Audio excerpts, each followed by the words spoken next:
Армысыздар, бүгінгі сабағымыздың тақырыбы ауыспалы осы шақтың болымсыз түрі, ауыспалы келер шақтың болымсыз түрі.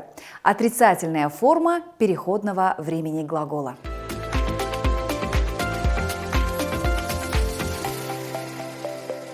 Отрицательная форма переходного времени глагола образуется при помощи отрицательных суффиксов «ба», «бе», «па», «пе», «ма», «ме», которые присоединяются к основе глагола. Затем следует суффикс «и» и личные окончания.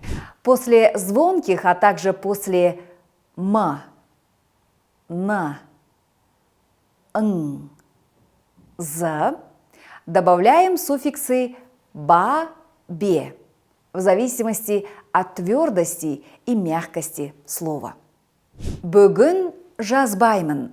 Сегодня писать не буду. Ерте киінбеймін. Одеваться рано не буду. Бүгін жазбайсың ба? Сегодня не напишешь? Бүгін жазбайсыз ба? Сегодня не напишите? Бүгін жазбайды. Сегодня не напишет. Ол қалың киінбейді. Он не одевается тепло. После глухих, а также после «б», «в», «г», «д» добавляем суффиксы «па», «пе». Мен ерте жатпаймын. Я не ложусь рано. Бүгін шықпаймын. Сегодня не выйду. Күнде кездеспеймін. Не встречаюсь каждый день. Кешке шай ішпеймін. Вечером не пью чай. Сен ерте жатпайсың ба?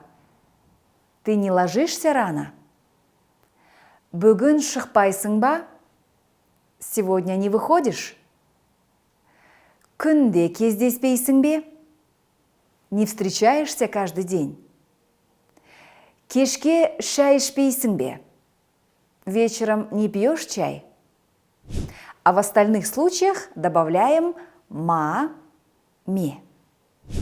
Бүгін жұмысқа бармаймын. Сегодня не пойду на работу.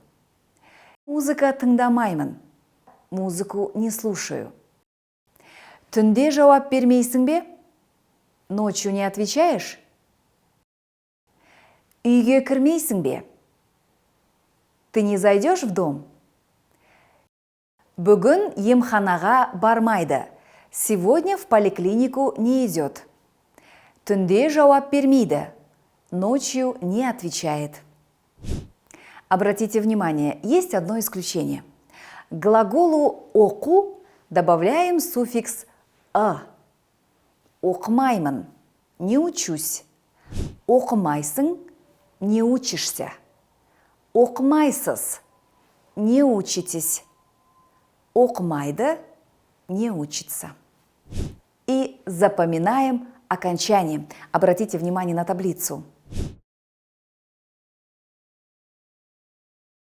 Осымен бүгінгі сабағымызды да аяқтаймыз. Келесі кездескенше.